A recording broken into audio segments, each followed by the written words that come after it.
안녕하세요. 웅덩이 매매법 레버리지 ETF 장기 투자자 디벨론몽입니다. 오늘도 계좌 먼저 공개하고 시작합니다. 미국 직투 계좌는 136% 수익률과 2억 5천만 원 수익까지 다시 올라왔으며 국내 계좌는 182% 수익률과 1천만 원 수익 중인 상황입니다. 여기에 두 번째 계좌 1,200만 원 수익과 환차익, 그리고 비트코인은 65% 수익률과 7,900만 원 수익입니다. 현재 총 3억 9천만 원 수익으로 다시 올라왔습니다. 어제 CPI 발표 시장이 급등해주면서 제 금융자산도 약 2,500만 원 정도 다시 불어났습니다. 여러분도 투자를 하시면서 앞으로 점점 금액이 커지실 텐데 투자 공부를 통해 투자하는 자산과 방법에 대해 강한 확신이 있지 않는 분들께서는 이런 하루하루 오름과 내림에 흔들리시게 될 겁니다. 그러니 항상 공부하시고 확신을 가져야만이 하루에 몇백만 원이 움직이더라도 또는 몇천만 원, 몇 억이 움직이더라도 장기 투자를 계속 이어갈 수 있는 돈그릇이 형성되게 될 겁니다. 자, 어제 우리가 투자하고 있는 나스닥이 사상 처음으로 2만 포인트를 돌파해 주었습니다. 제가 가장 많은 비중 투자하고 있는 종목이 바로 나스닥 2배 레버리지 QLD입니다.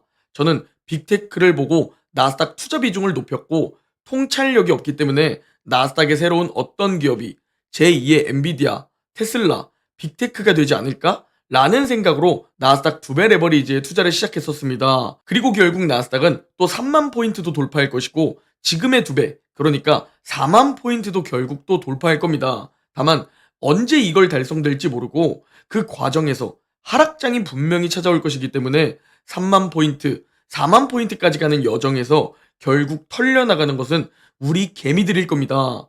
그러니 우리는 그 과정을 버텨내야 하는 것이 핵심입니다. 자, 우리가 투자하고 있는 나스닥은 사상 처음으로 2만 포인트를 돌파했는데요. 저 40년 동안의 우상향 차트가 보이시나요? 그러나 저 우상향 속 마이너스 50% 대폭락이 지속적으로 찾아왔으며 닷컴 버블, 리먼 브라더스, 미중 무역 전쟁, 코로나 팬데믹, 러우 전쟁과 역대급 금리 인상까지 고통스러운 하락도 지속적으로 찾아왔었습니다. 그래서 대부분 못 버티고 떠나게 됩니다. 대폭락장에서 패닉셀을 하시거나 고점에서 어떤 비관론과 함께 조금 떨어지면 하락장이 시작될 것 같아서 매도해버리죠. 자, 3개월 전 조정장에서 달린 댓글을 보면 폭락장 이제 시작입니다. 나스닥의 기대주 엔비디아가 이제 끝났습니다. 그동안 누렸던 인공지능 테마는 끝이 왔네요. 그동안 옐런이 억지로 부흥시켰던 미국 경제 끝이 왔다는 거죠. 인위적인 성장이 영원할 수는 없죠. 부작용은 그만큼 더 심할 수밖에 없고요. 라는 댓글을 주셨는데요. 엔비디아가 쉬어가고 반도체도 쉬어가고 있지만 반대로 애플은 긴 횡보를 끝내고서 사상 최고치를 찍어주었으며 어제 구글 역시 나스닥, 테슬라와 함께 역사적 신고가를 경신해준 모습입니다. 메타는 너무 좋은 흐름으로 올라가주면서 역시 역사적 신고가를 경신해주었고 조용한 아마존 역시 우상향을 보여주며 역사적 신고가를 경신해주고 있는 모습입니다. 또한 테슬라는 무려 3년 만에 역사적 신고가를 어제 경신해 주었습니다. 엔비디아가 쉬어가고 있지만 미국 증시는 아직 끝나지 않았습니다. 제가 미국 지수에 투자하는 이유에 대해 설명드릴 때 번갈아 가면서 증시를 이끌어준다. 마치 개주를 하듯이 번갈아 가면서 이끌어준다. 라는 이야기를 해드렸는데 지금 이 움직임을 보시면 이해가 가실 겁니다. 우리가 투자하고 있는 나스닥은 엔비디아가 이끌어줬을 때도 신고가 경신, 지금은 다른 빅테크들이 이끌어줘서 신고가 경신입니다. 그러니 가장 마음 편한 투자가 가능하여 장기 투자 성공 확률이 올라간다고 말씀드렸죠. 자, 그리고 장기 투자 성공 확률에 대해 이야기하니 테슬라 이야기를 빼먹을 수 없습니다. 테슬라 월봉 차트를 가지고 왔는데요. 테슬라는 2021년 11월 말부터 2024년 현재 12월까지 무려 3년이라는 시간 동안 매우 깊은 웅덩이를 파주었다는 게 보일 겁니다.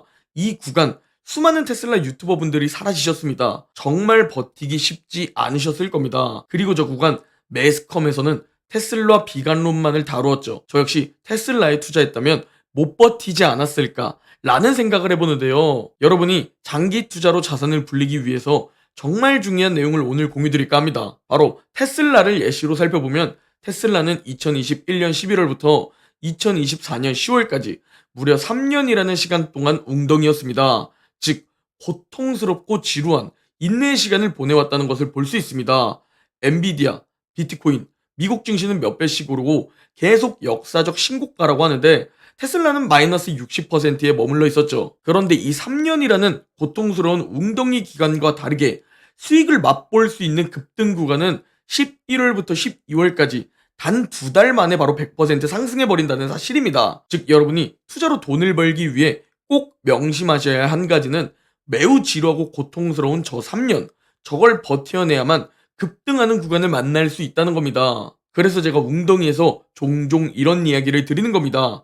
웅덩이에서의 인내는 쓰지만 기다리다 보면 상승하는 구간이 찾아오고 그 열매는 달다 라고 말이죠. 자, 어제 그렇다면 왜 그렇게 크게 상승해서 빅테크들이 다 신고가를 경신해 줬을까요? 바로 어제 소비자 물가지수 CPI 발표가 되었는데요. 예상치에다 부합한 발표가 나왔습니다. 데이터보다 중요한 것은 시장의 해석이라고 말씀드렸죠? 시장은 CPI 발표를 보고 12월 금리 인하 확률을 98.5%로 올렸습니다. 그러니까 어제 시장은 이 CPI 발표를 보고 12월 금리 인하와 골디락스에 대한 기대감을 어제 상승분에 어느 정도 선반영시켰다 라고 우리가 유추해 볼 수 있죠. 골디락스와 금리 인하에 대한 기대감은 반도체와 빅테크, 기술주의 호재죠. 그래서 어제 왼쪽 상단의 빅테크, 반도체, 기술주가 초록초록한 모습이고요. 이렇게 다시 작은 웅덩이가 지나가고 산타랠리, 연말랠리, 2만 포인트 돌파, 역사적 신고가라는 낙관적인 얘기가 퍼지고 있습니다. 월가의 강세론자 톱니는 내년 2025년 전망을 내놨는데요. S&P 500이 무려 7,000포인트까지 오를 것이다 라고 강세적인 전망을 내놨습니다. 내년 긍정적인 부분으로는 연준의 금리 인하 사이클과 트럼프 정부의 지원 정책, 그리고 인플레이션 둔화를 꼽았는데요. 다만 강세론자임에도 하반기엔 웅덩이가 찾아올 수 있다고 말했습니다. 내년 부정적인 부분으로는 트럼프 정부의 관세 정책과 지출 감축, 그리고 계절성과 사이클을 꼽았습니다. 그리고 추세 추종의 대가 마크 미너비니도 연말 랠리, 새해 랠리 입장을 내놨습니다. 트럼프 취임 직전까지 랠리가 지속될 수 있다 라는 입장을 내놨는데요. 이때 마크 미너비니는 지금 이번 이 상승 랠리 때 매도를 어느 정도 할 예정이라고 밝혔습니다. 이미 상당한 연금을 모았다고 말했는데도 너무 많이 오른 상태로 투자할 곳을 찾지 못했다고 하죠. 그래서 이럴 땐 참을성 있게 투자할 자산이 나타날 때까지 기다리고 있다고 합니다. 그리고 마크 미너비니가 말한 시기는 제가 몇 주 전 공유드린 트럼프 자료와 일맥상통합니다. 과거 계절성을 우리가 공부해보면 대통령 취임식 전후로 단기적인 웅덩이가 올 수도 있다 라는 것을 우리는 미리 공부하고 대비해둘 수 있죠. 그렇게 5줄 웅줍 투자 원칙을 가지고 인내하면서 최대한 오래 지속하면 분명히 우리의 자산과 여러분의 인생도 우상향한다고 확신합니다. 3개월 조정받을 때 댓글을 살펴보면 조롱 댓글들이 언제나처럼 또 달렸죠. 그런데 전체적인 올해 수익률을 살펴보면 비트코인 130%, 미국 증시 30%, 테슬라 70%입니다. 반대로 올해 하락장을 예상해서 나스닥 숏 3배 레버리지에 투자했다면 마이너스 59% 하락을 경험하고 있을 거라는 겁니다. 대다수들은 작은 수익에 만족해서 팔고 이제 좀 떨어질 것 같아서 팔고 기회임에도 하락할 때 쫄아서 매도해버리죠. 그렇게 극소수 웅줌러들과 대다수 개인 투자자들의 자산은 점점 더 벌어집니다. 이게 바로 자본주의입니다. 누구나 부자가 될 수는 없습니다. 부자는 극소수죠.